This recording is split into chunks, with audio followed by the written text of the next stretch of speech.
For the repair of the Alfa Laval EPC50 OP front module, the following procedures were necessary. Replacement of various electronic components and general cleanup of the unit. For testing, we use 24-volt DC power supply. As soon as we turn it on, the unit responds, and the screen lights up.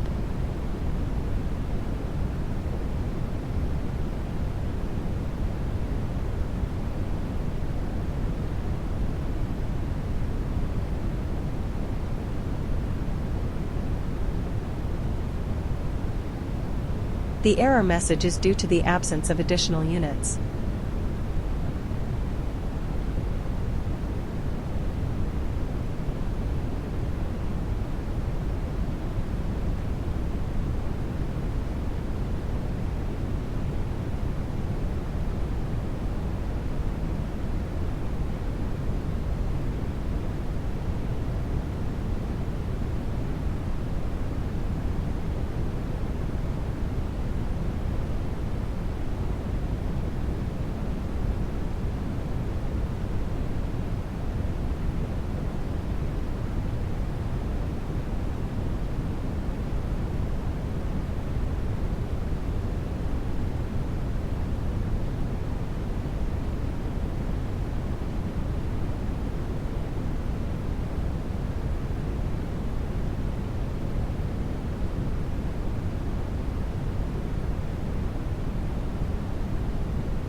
It is now clear that the OP front module is working successfully and is ready to be delivered to the client.